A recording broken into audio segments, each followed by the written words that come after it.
I'm going to start with you introducing yourself, and then I'm going to have Tyler and Marquita introduce themselves. 30 seconds. Here we go. Here we go. Here we go. Wait a minute.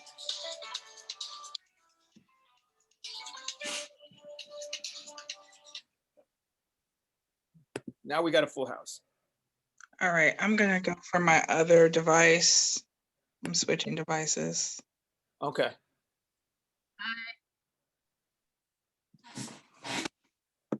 Hey, Judy. Okay, we got a full house. We got everybody we need. We all we need. All right, so we're gonna wait for Marquita's other device to kick in. I'm already here. Okay, you got it. Okay, so this is a meeting of the Santa Monica Corsarians or Corsairs.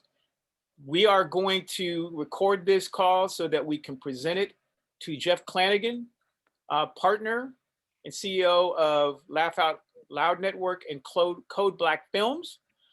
This is our first attempt at trying to put together a cohort for the spring semester 2021. The first person I want to introduce is David Hall. We're going to spend 30 seconds just introducing ourselves. So name, rank, and serial number, no more than 30 seconds. But let's make sure that we are capable of making sure that everybody knows that we're here to get work and we're here to get paid. All right, so David, if you can introduce yourself. Okay, good afternoon, everyone. My name is David Hall. I've been with SMC for about 1 year now. My title is Career Education Specialist, and my office is located at the Center for Media and Design. My role is more or less an external role where I help develop direct job placement opportunities and internship opportunities, and I deal with a lot of workforce development and help building relationships with companies, trying to develop more job opportunities for you guys. So it's a pleasure. Thank you for having me. Great. Okay, Tyler, our new friend, you're on. So tell us who you are and why we should care. Okay. Yes, hello. So my name is Tyler Collins, and I'm currently at SMC getting a associate's in media broadcasting. I'm more of a in front of the camera type person. So yeah, I'm just here to learn. Okay. Judy. Hi guys, my name is Judy Reyes. I am a Santa Monica student at the moment. I did the promo pathway program last year, been studying media and TV production at Santa Monica for the past few years, and hopefully just trying to get into the industry as well with all the knowledge I've been able to get out of SMC in terms of being in front of the camera, behind the camera, writing, editing, just all over the place. So I'm just here to just see what other opportunities lay out for us and what we can accomplish together for ourselves, and hopefully, yeah, get paid. There you go. There you go. Find where we fit in the industry. There you go. Okay, Marquita. Okay, hi, I'm Marquita Lastar. I am a Promo Pathways Fellow. I'm currently seeking certification in digital media, as I previously have a bachelor's degree. My interests are programming development and virtual productions. And yes, I'm all about where the money resides. I want to level up and get paid while I'm doing it. No more worth. That's me. There you go. Great, great. So here's the big question. Have any of you guys ever met each other physically before this Zoom? I mean, me and Tyler kind of know each other, but not physically. we've had a class together. Did you take a film planning in the summer too, Tyler? No, okay, that was somebody else. But I know I've had you in one other class. Okay, great. So my goal really is to try and put together a straw man's proposal to people like Jeff Clanagan. So what I'm going to ask you guys to do is to start really putting your research cap on. That's how you're really going to help me help you, is for you guys to do a lot of research on anything I give you. I won't be giving you a lot of the backstory or context to why I'm giving it to you, but I'm hoping if I get your trust, you guys will start researching this material and start getting into the place where you can start to put pen to paper or notes so that we can figure out how this information is going to come back to you so that you can play a role in stitching this research material that you guys have created together so that we can then present it to some of these people who are going to be called mentors. So my first question is, anybody ever had a mentor? Raise your hand or speak up if you've had a mentor before. Oh, okay, great. Marquita, how did you find that mentor? Through a conference, talking to people at conferences. I'm pretty social at in most those type of environments, and mostly just struck up a conversation with a woman I didn't know at the time, didn't know her background, and talking about like the things I would like to do, and just being honest about some of the insecurities I felt, the things, the skills that I was lacking, and things I felt like I needed for myself to continue on and become better at personally and professionally at my craft. And that's when she offered to mentor me and, you know, take a look at my resume. And, you know, we switched contact information and kept in touch. And I'm in touch to her this day.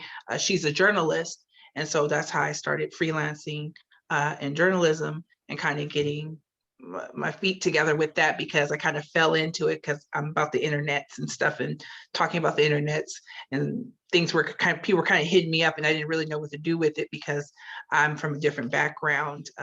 I originally studied science, so she helped give me kind of like an overview of the industry and how freelancing works, because that's primarily what she does.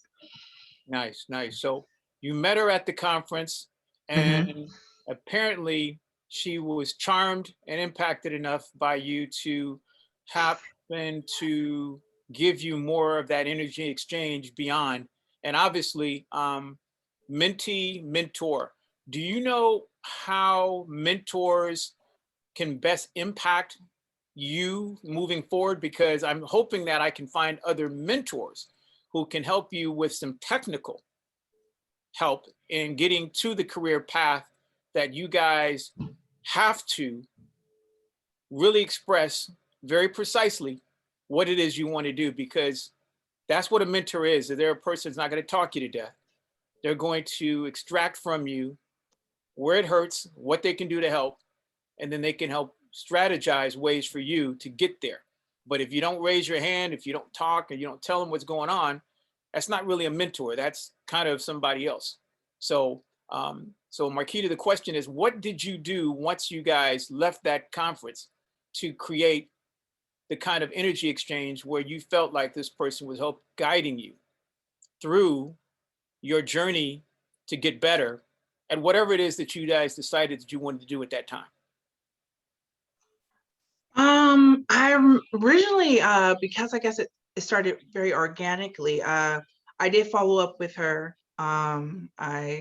I like to say I cyber stalked her, but pretty much followed her like on all the different profiles she had, because it helps me keep up with people. Like if I see things that she's doing, then I was like, hey, okay, let me talk to her about that. And so I don't only just say, hey, you know, look at this, look at my resume, I got a question. I also try to find ways where, you know, sometimes she was looking for assistance. So I think before actually she helped me, I was assisting her with some app programming that she was doing for another conference that she was she was on the board for. And so because I connected with her afterwards. I followed up. I gave her email like, hey, this is my email. This is me. I'm also going to add you on LinkedIn. She had a few other places that she was online that I followed her on. And then that way I just use that as a way. It's like when she gives out like a SOS, like, hey, I need help with this, then I can see it and I'd be like one of the first persons to tag in. Sometimes I feel like you also have to, it needs to be a mutual kind of thing. I think that always goes a lot further than you just showing up when you have a problem. She likes to hear about me to just check in with her without having some kind of, if I go too long without calling her, she likes to give me a hard time about it and be like, who's this? So check in, actually form a relationship with that person. Like a mentor mentee relationship should be a friendship, but but friendship should allow for honesty. In my world, friendships last for honesty. I think that's the problem. It's like somebody can be a friend to you, they can be a mentor to you, they can be a guide to you, but sometimes they're gonna have to give you a little tough love. And that's something she does. And so I think why I probably am looking for a new mentor is because she has her expertise that she can help me with journalism. And now that I'm more interested in developing things like for TV and kind of digital and streaming and stuff like that, that's beyond what she does. So I'm moving in that direction. I kind of want someone where, you know, we can connect, we get along, and we can build trust with one another. So when you do hit me with some hard honesty, I'm like, okay, I know this is coming from a positive, constructive place.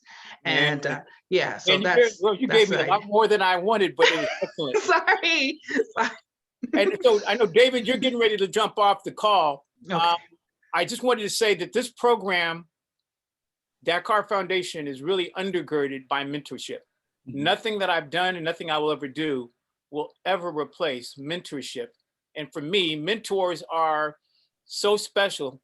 I don't know if I've actually had one mentor. I've had so many along my life, and I'm still being mentored. Well over 50, but I've gotten mentorship all the way through my bloodline. And Dave, if you have any words before you have to break contact. Yeah.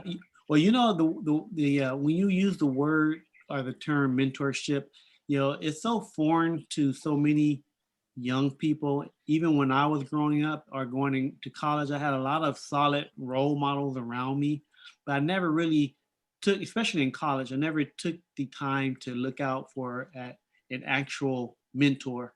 And when you think about a mentor, you think about a person who's been somewhere that you want to, where you want to be. You know, it's like a blueprint.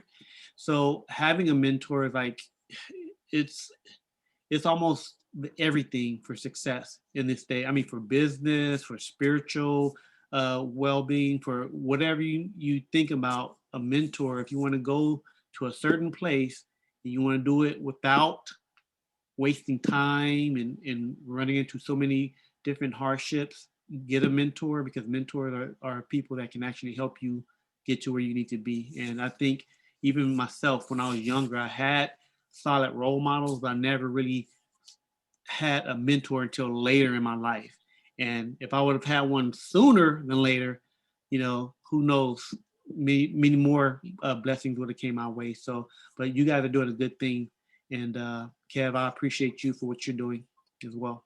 Okay, great. All right, Dave. Well, just we'll click talk. off when Okay. you have to. Okay. But thank you for joining and hopping in. And I'm recording this, so I'll send it to you when we Take finish. care, you guys. Bye-bye. Okay. Thanks, Dave. Okay.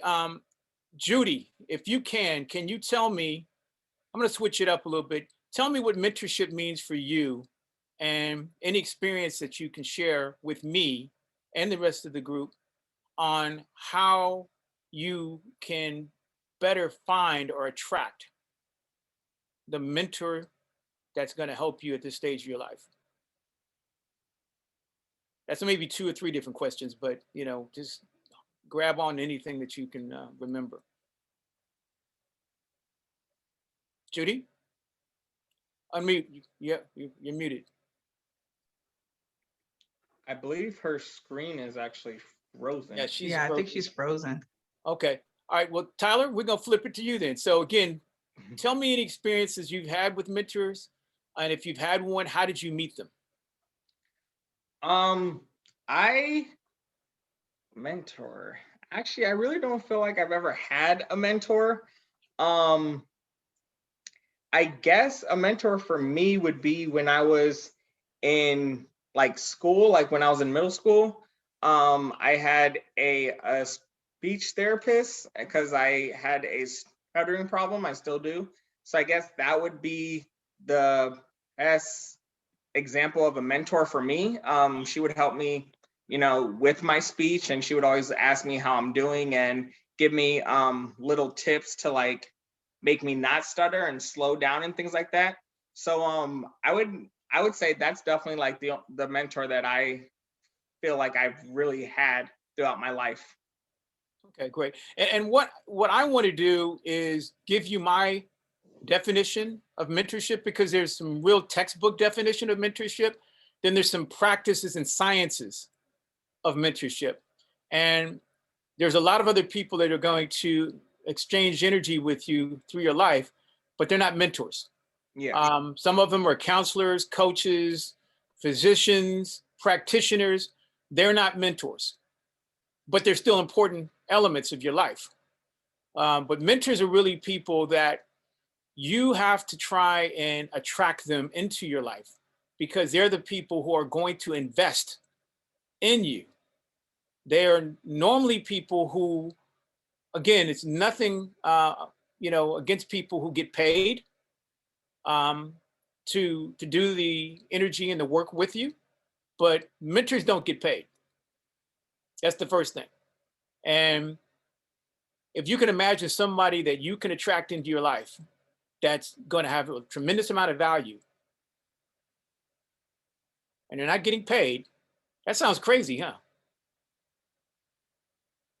Yeah, so there's a lot of trust that you have to build, that somebody can actually have some value, but at the same time, they're doing it because they really care, and there's no justification, there's no logic. They just say, hey, I'm available for the right person who can show me that they're worthy of my investment. Okay. And Judy, so what I was trying to ask you is if you could tell me any experiences you've had with mentorship, if you've had one before, I'd like to know how you attracted that person. And if you haven't had one, what would you like in the person that's going to be the mentor for you at this stage in your life? As a matter of fact, at this place in your life right now, mentorship. I was thinking about that, and as a kid, I was kind of thinking, well,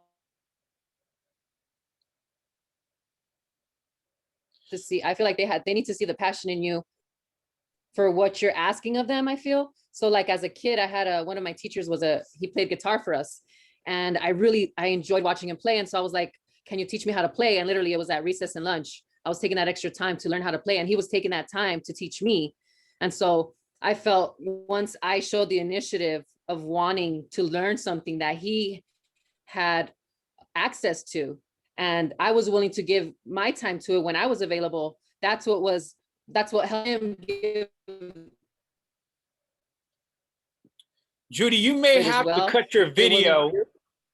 You may have to cut your video in order for us to be able to hear your voice, because you're freezing a little bit. Can you hear me now? Yeah, there Can you hear me go. better? That's one of the constraints of Zoom, is it doesn't have the throughput for a lot of the video, voice, and data that we like to have. So yeah, we got you. So continue on with your mentorship Okay. experience. And we're going to break in about 7 minutes, but I have a So- couple more questions for you guys. Go ahead. Great. But fast forwarding to now in media, I have a mentor,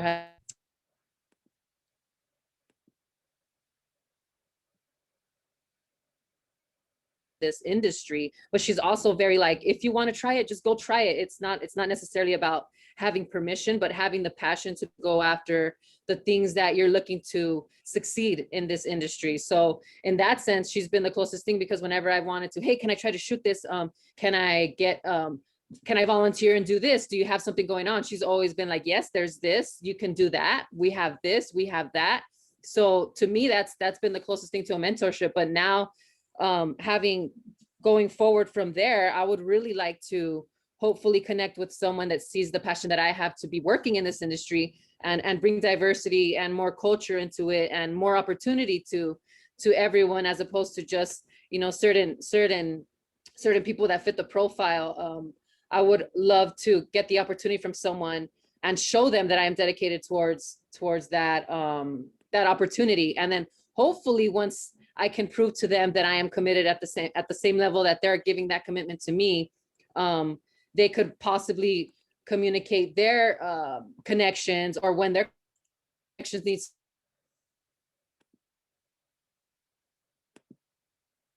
I've been working with for a while now. I feel like they're ready to go. If you're willing to give somebody a shot, like paying it forward, I feel like is hopefully what I'm looking for, in the sense of once everyone shows their commitment towards the goal, you can keep going with that and then just continue it. Just like my teacher showed me how to play guitar, years later, I started an after school music program with my instruments and taught kids how to express themselves with music. So I just feel like in the overall sense, that's kind of more of the attitude we need from everyone, to kind of just help each other out and realize what our strengths are to ultimately, get the goals we want, and not just have it be a one-sided story, how it's been, so that's what I'm looking for, a mentor in that sense, to pay it forward, in the sense for those that do the work and want to give back it once they've done the work as well.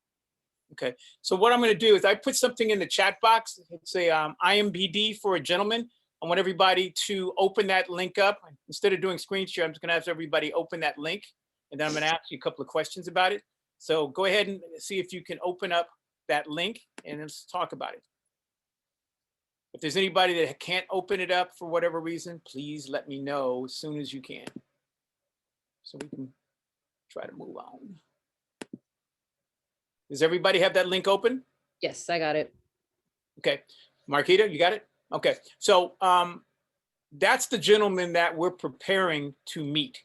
And we're trying to meet him as a professional production, but the production is going to be planned, executed, and post-produced by you guys.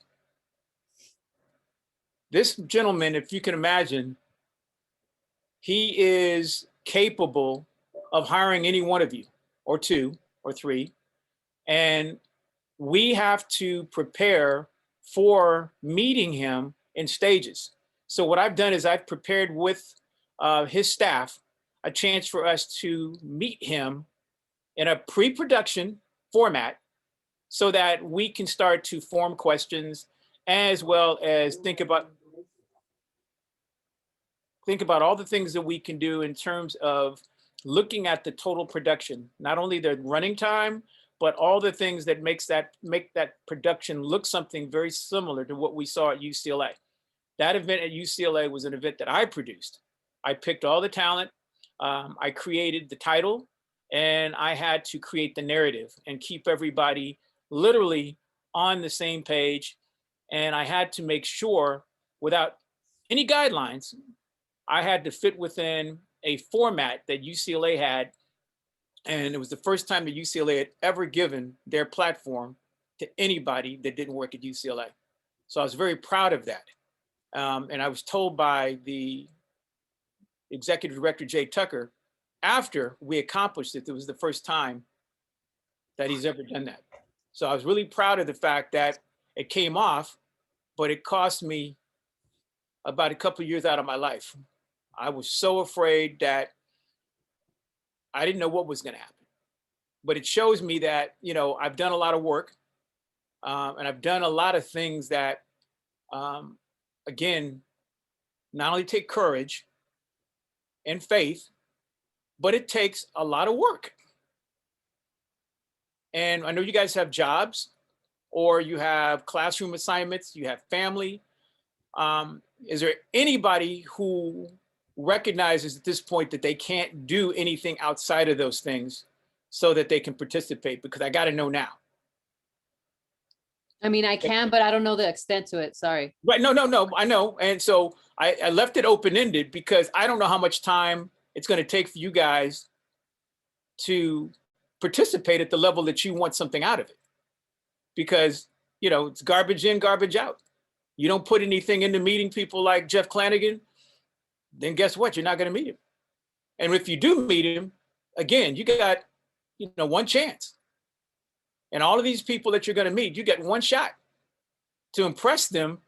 And that's what we're trying to do. We're trying to impress them that these opportunities are not just random, and they're not classroom. This is real time, real world. And that's what the show has to look like. And that's what you guys have to present, because I'm going to put you out there. So the success or the failure of whatever I do and whatever you guys do, we have to do it together. So I'm kind of glad that there's a small group here, but I did make an experiment. There's one reason why all of you guys are on this call is because all of you filled out an application. You guys are the only 3 people out of the 12 that got the application who filled it out correctly. And meaning correctly, you filled it out completely. So give yourself a round of applause. That means a lot because, again, if you can't fill out an application online, I have grave doubts about whether or not I can help you. So I don't know if the application was underwhelming or you guys, it was a waste of time, but you guys somehow took the first chance of showing me that you really do have the ability to meet some of these people. You can do that. So that was my process of trying to figure out how to weed people out. Because everything that you're going to learn on how to get paid is going to be online. I mean, you know, all the applications, all the submissions, everything will be your online skill set, your digital identity, all the things that you become a good digital citizen, all those things are going to be online. So all your social media, all the things that you've said on social media, all your posts, publishings, all that stuff that you guys engage in, at some point, people are going to look at the forensics of that and see, well, they'll really know who you are based on your social media. And a lot of people don't think about that. You can't pull back a lot of stuff that you said. You can delete it, but people can still go and really figure out, you know, well, what was this person thinking when they said that? So my first thing about, you know, meeting the standard of showing you guys and showing all the people I'm going to bring is that you guys are good digital citizens. That means you take care and handle your business, and you're going to handle my business.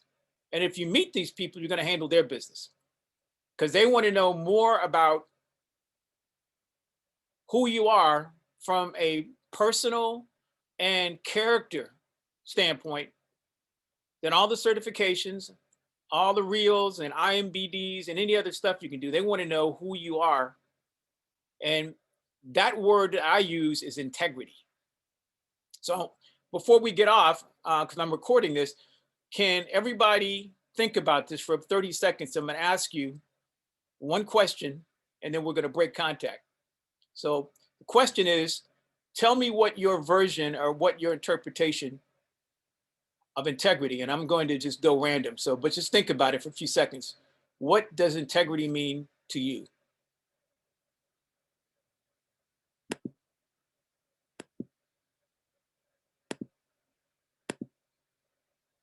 Okay, Judy, see if you can open up your video.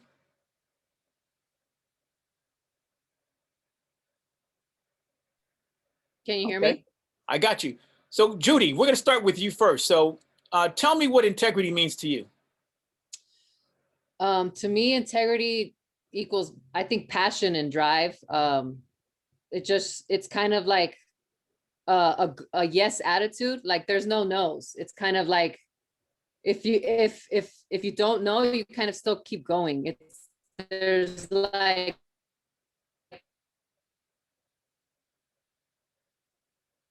Okay, Judy, cut your video again because I want to hear the answer.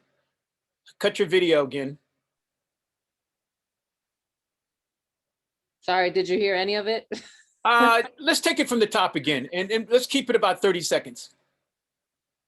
Okay, I was pretty much saying integrity to me is like just being fully dedicated and driven and ambitious towards what the goal is. Like there is not a no answer for it. There's always a yes. Like there's always a solution to what you're doing. If you're really into it, there's problems can be solved. You just have to look and ask for help. So I feel like integrity is knowing that there's always a way to get it done. It's a problem that can be solved. It's something that you can get to if it's something you really want to accomplish. So to me, that's what integrity is not giving up, I feel. Nice. That's an interesting perspective. I never thought about it that way. Okay, Tyler? So integrity to me is basically just number one, just being honest with yourself. Basically just knowing that if you can't do something, you definitely got to go out and ask for help. Not just try to like, oh, you know, I want to do it on my own until it's just too late. So integrity means just being honest with yourself, of knowing your ability of what you can do. Okay, great. Okay, Marquita, integrity for you. Integrity for me is pure and simple, being honest with yourself and those around you, being upfront. Sometimes you got to push through and just, say what it is. And consistency, do your due diligence, try to, you're not always going to be right, but try to, stay on course and do the right thing, even when it hurts, because usually doing the right thing is the hardest thing to do, right? And that's where integrity really comes in for me. So be upfront, be honest with yourself and those around you, and consistency. That's integrity to me. Okay, great, guys. All right, because we're going to break in a few minutes. So the next steps, and I asked you guys for a couple of things, but the one thing I'm going to look for is a time commitment that's going to be comfortable and maybe a little uncomfortable, but really what I'm trying to do is to have a common time when you guys can meet at least once a week for half an hour. Whether we have a production or somebody important that you can move your schedule around because, oh, wow, I got to meet, Kevin Hart or whatever. We got to find a time to meet so that if there's any updates, if something happens to me, whatever, there's a way for you guys to have the communication that we need beyond just email, text, phone. So is there a time that, I'll start with Judy. Is there time that you don't have classes, you don't have a job commitment or a family commitment? A time of the week and a time of the week, a date of the week rather, and a time. 3:30. 3:30 would be a good start. I get off work at 3. So if we did like 3 or 3:30 or 6 o'clock, I'm just saying because 3 is my favorite number, but anytime after 3, Monday through Friday. Oh, okay. Okay, cool. Okay, Tyler, what times do you have to commit to that can coincide with Judy after 3:30 Monday through Friday? I would say actually this time was actually great since I have a class right after it. So like a Thursday at like 4 or 3 o'clock would work too. Could you do 3:30 just in case we went a little over? Could you do 3:30? Yeah. Mm-hmm. Yeah. Okay. And so, all right. So we got now a time on Monday through Friday. Is there any days of the week that are blacked out for you, Tyler? I have class. Well, no. Actually, no, not right now. Basically every day of the week, I have to take my partner to work, and he goes in at 4. But so anytime around, but I can always just send him You just send him. You're just gonna send him. Oh yeah, I can send him like in an Uber or something, or he can just take an Uber. Okay, that's how it goes. So all right. So right now we're batting 667. So Marquita, what does 3:30 look like for you Monday through Friday? And if you can, bring us home with a day of the week that would be the sweet spot for 3:30. Marquita, okay. For me, I do have days that are blocked off due to, a lot of different other obligations. So for me, my most available days tend to be like in the middle of the week, Wednesday, and today will probably be my most day, because then all of a sudden you get to the end of work, then all of a sudden there's all this stuff to do. So Friday, I'm usually running around. So yeah, Wednesday about this time would be fine as well to me. It doesn't clash. I do have classes in the evening on those 2 days, but about this time, it gives us enough cushion should we run over. We won't run into a class I have in the evening time.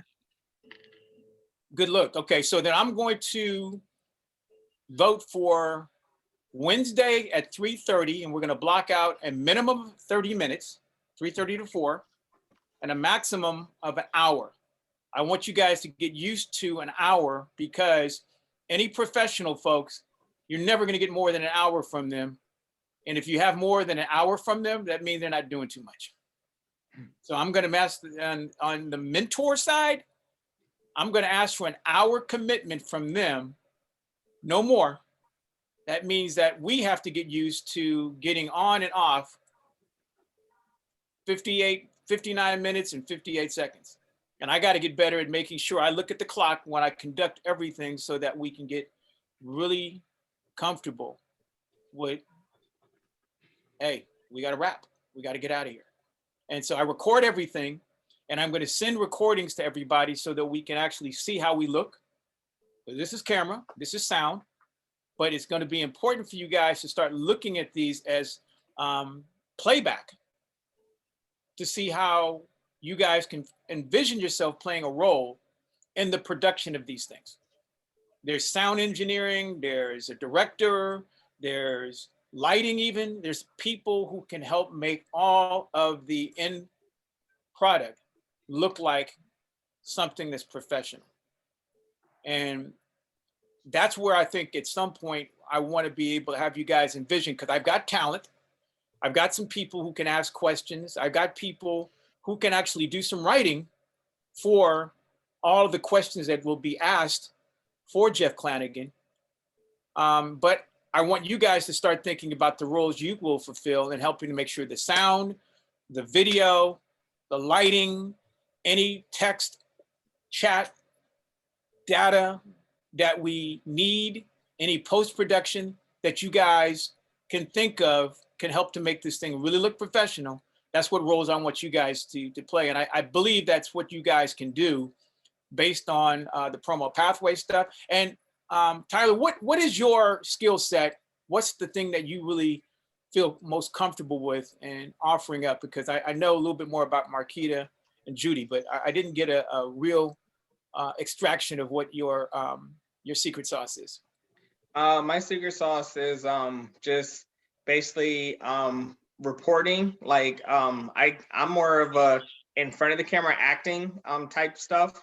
So I'm not good with anything behind the camera, lighting, editing, any of that stuff. I am definitely not a behind the scenes person. I'm a in front of the camera person. Okay. Yeah. Well, that's what you are right now, but you're gonna get better at all of it, right? Because you want to get better at everything, right? I do. Okay, let me say this, not get better at it, but you want to be exposed to it so that you know, because really at the end of the day, I want everybody to be able to know how all the sausage is made, all the ingredients. It's really important that you know, if you can't do it, you're exposed to it. Yes. So one day that you have your on, your brand and you're in front of the camera and you have your own show, you need to know all these elements that it takes to make your show look and feel as good as it needs to look to attract sponsors and partners and all the stuff that's going to create the revenue that's going to keep you alive.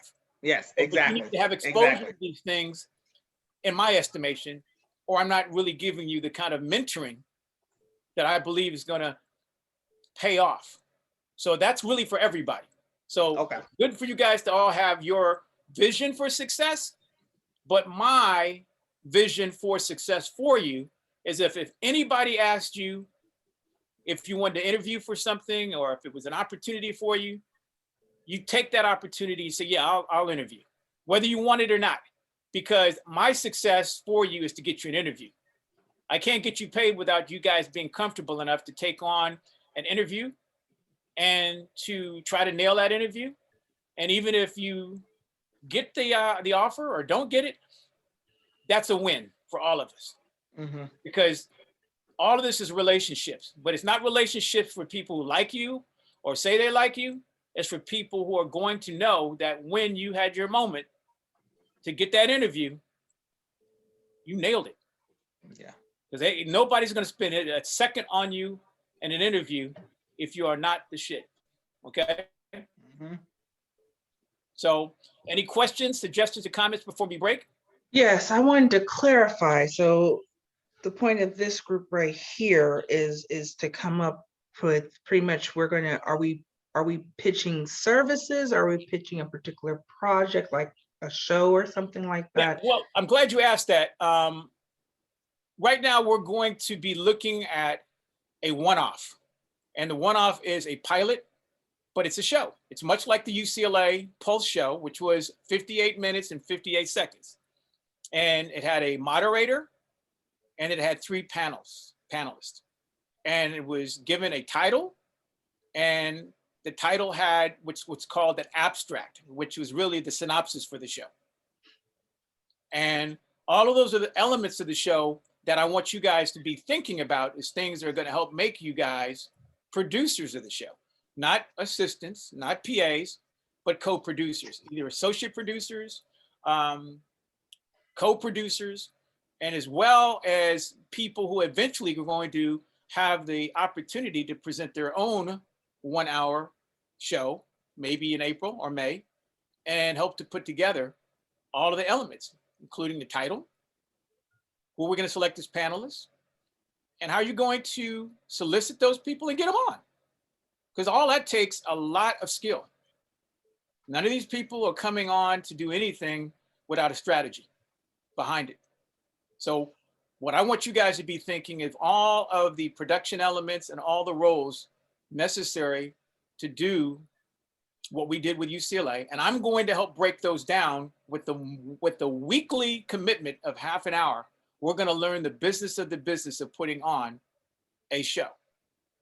And some of the post-production will allow us to cut some of that content into publishing and post and things that will allow us to share it in real time with a brand behind it. So we won't really be talking about putting it on Instagram or Snap or Facebook or any of those other platforms, because we can put them on all of those platforms, but we have to have our own platform, because we won't be able to bring advertisers, we won't be able to partners, and we can't control anything unless we have our own digital real estate. That's one of the things I'm going to teach you guys about the business of the business, because if you don't own the real estate, you don't own it. And you won't be able to make any money other than what they will offer you. You can make money on YouTube. You can make money through Patreon. You can make money in different ways with NFT, but you don't get 100% revenue share. And so if you guys ever want to figure out how to control what you want to control, this is the process. So is this going to be a part of their Laugh Out Loud platform? Or are you trying to talk them into financing a separate I don't want to platform for share that on students? this. I don't want to share any of that, because all we're doing right now is trying to get ready to interview Jeff Clanagan.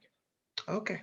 Yeah, and So the interview is to prepare, like we need to know this individual, but also we need to come up with a pilot to pitch him. that would be the exercise. Whether or not we Okay. ever submit it to him or not, let's think about the proposed date for this would be Friday, March 26th at 9 a.m., the same time that we did the UCLA event. A 1-hour show from 9 a.m. to 10 a.m. Pacific time, where we have the same kind of format, a moderator, 2 to 3 panelists at most, but it would be featuring the business of Laugh Out Loud, Jeff Clanagan, and anything else that would be affiliated with things he could talk about.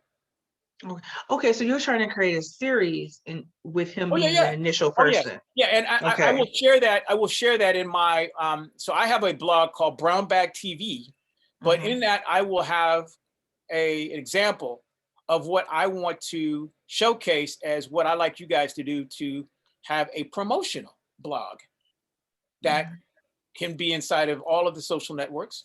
But literally, this will be the way to start putting together a working document that we can publish and we can change on demand.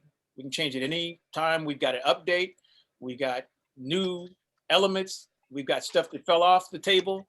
All that's what you can do with your own blog, so that people that you connect with can have some understanding that you're controlling the space. And you can control your own channel if you want to. And we're not trying to publish anything to get sponsors or advertisers yet, but eventually that's what we want to do. Because I have advertisers and sponsors ready to work with me, but I want them to be able to know you guys as the drivers of this thing.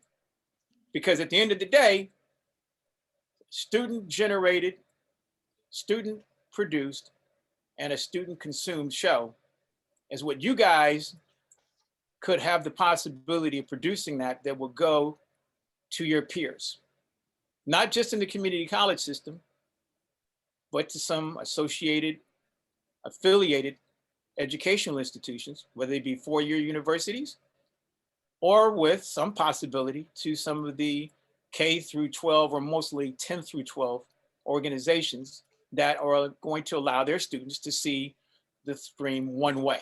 There won't be any two-way between people who are under 18.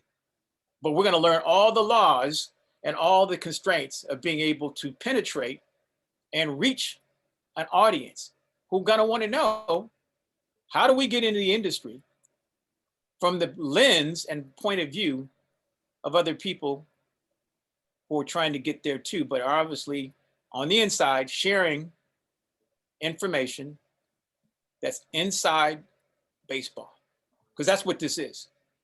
The stuff that I'm going to expose you to will not be on any curriculum or any test. It will be graded really by people who you don't know and maybe don't even care about you, but will come to know that you know what you're talking about and you know how to present something that they will eventually see as, wow, okay, they're giving me some prescriptive things that I didn't know. And so that's what I think this potential is, whether it be a 1 hour show that looks good or sounds good, it's going to be for you guys to help craft it as something that's real, it's useful, kind of is just a utility that people can plug into. So if you need water, power, whatever, it's something that you guys can say, hey, you know what? Editorially, this is what we missed, or this is what we should have done, because then you get a chance every week to figure out how can we have made that better, because that's really what I'm looking for, something that's sustainable as a series. But every time we meet, that's almost an episode in and of itself, because I'm guaranteeing you, if you guys learn some skills about how to put this show up and on and blog in between, you'll be teaching me some stuff. Okay? So I was going to share that with you guys as a synopsis, or I call it an abstract for the show. But I'm glad you asked. And again, next steps is trying to get a date for an interview with Jeff Clanagan, so that we're introducing ourselves to him and he doesn't see these faces on Friday, March 26th, with having some context, understanding who you are, what you're about, and who's going to be really behind the show. Okay, so by that time, what would you like us to have by that time? Well, I'm thinking that by that time, I'm going to introduce you to him. And then at some point, I think we're going to have some questions that are going to be fed to us. I have a group of people who have their own show. I'm going to give you some information about them. They have a pretty nice presence on Instagram right now. So they do a show called Mouth Soap. And they've done a lot of work for me. But I'm going to give you links to the work they've done inside of conferences. And then the person who actually moderated the last show, you'll get some understanding of her and what she does, but all of the elements of the show. Because I got these things nailed down. The only thing I haven't nailed down is you guys. Because I don't want to do another UCLA show and nobody knows what we did or how we did it or the faces behind it.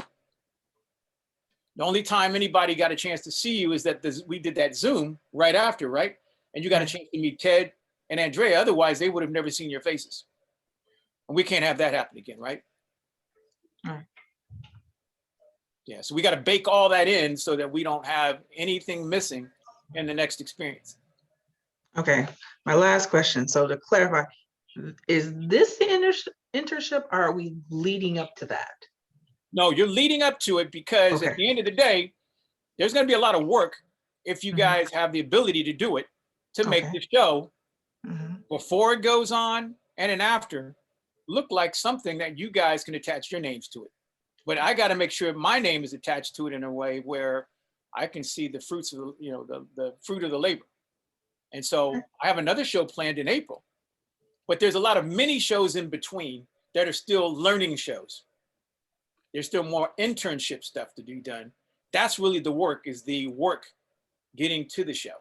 Into the show. Yeah, because it's called project-based learning from you guys. I call it challenge-based learning. That's what I've learned from corporations, is all the stuff that you guys doing is concept.